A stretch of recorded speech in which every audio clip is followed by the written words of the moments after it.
Allô, allô! Bienvenue à ce nouvel épisode du podcast M par Christine. J'espère que tu vas bien. Aujourd'hui, on parle de vacances. On parle de vraies vacances. J'ai eu une piste de réflexion qui m'a été amenée pendant la relâche scolaire. Et c'est quelque chose qui me fait me questionner depuis quelques années euh, sur les vacances. Euh, J'ai déjà eu aussi une discussion très franche avec, je vais dire Mylène. Et je me souviens très bien que à la rentrée scolaire, une certaine rentrée scolaire, on s'était écrit puis on avait dit Hey, bon début de vacances! Parce que les enfants retournaient à l'école. Et je me souviens très bien qu'on avait passé pour un peu des mères indignes, de dire, voyons donc, les vacances d'été avec tes enfants, ça devrait être ça les vacances, etc., etc. J'ai envie de te dire que pour moi, des vraies vacances, c'est des vacances seules.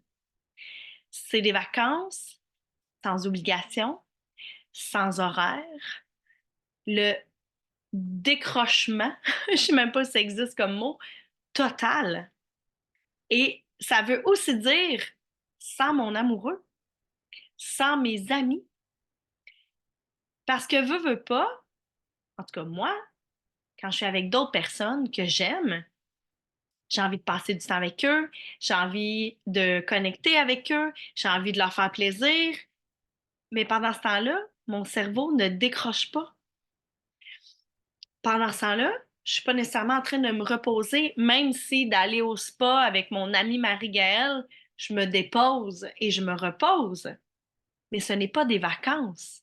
Ça devient un moment de détente avec ma chum. Pour moi, des vacances, ça veut dire il n'y a plus de charge mentale, il n'y a plus de responsabilité, il n'y a plus de... C'est le cerveau qu'on décroche complètement. Me faire servir, manger à l'heure que je veux, pas avoir d'horaire, pas avoir d'enfants à gérer, pas avoir de sécurité à m'occuper, pas avoir de compte à payer ou à tout le moins ne pas y penser parce que c'est autoprogrammé. Congé de la business, congé de mon équipe, congé. Et même si je pouvais prendre congé de moi parce que je t'énumère tout ça puis je me tape ses nerfs, je le ferais.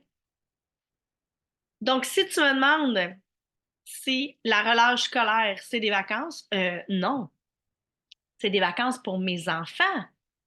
C'est des vacances pour mes enfants parce qu'ils n'ont plus d'horaire, ils n'ont plus de devoirs, de leçons, de boîte à lunch. Euh, ils ont des moments beaucoup plus libres. Ils ont des activités de connexion avec leurs frères et sœurs, avec leurs parents, avec leurs grands-parents. C'est les vacances. Pour eux, c'est des vacances. Pour moi, non, ce n'est pas des vacances. Donc, je connais très peu de gens qui reviennent reposer de la relâche scolaire si elles ont eu des enfants à gérer.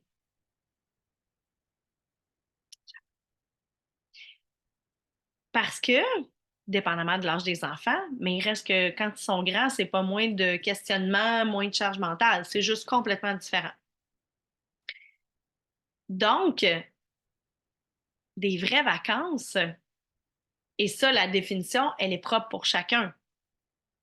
Moi, en vacances, en voyage avec mon amoureux ou avec le RMA, souvent, je vais me permettre des petits blocs de travail que j'appelle, mais pour moi, euh, écrire, composer, avoir une idée, la mettre sur papier, être là pour mes clientes à des moments donnés, ça fait partie de mes vacances. Parce que pour moi, ce n'est pas forçant, ce n'est pas difficile. Tu comprends? Ça me fait plaisir, j'aime. Je ne veux pas faire mon rapport de taxes ou des tâches que j'aime moins en vacances, en voyage. Il y a tout cet aspect-là aussi de vacances et de voyage. Est-ce que tu arrives à être en vacances à la maison? Est-ce que tu arrives à décrocher quand tu es à la maison ou bien s'il faut absolument que tu ailles à l'hôtel, par exemple? Donc, je t'invite à réfléchir à ta définition de vraies vacances. Si tu as aimé ça, écris-moi-le en commentaire, partage. Ça va me faire plaisir d'avoir de plus en plus de gens qui nous écoutent, qui font des commentaires. C'est toujours très, très plaisant de te lire. À bientôt!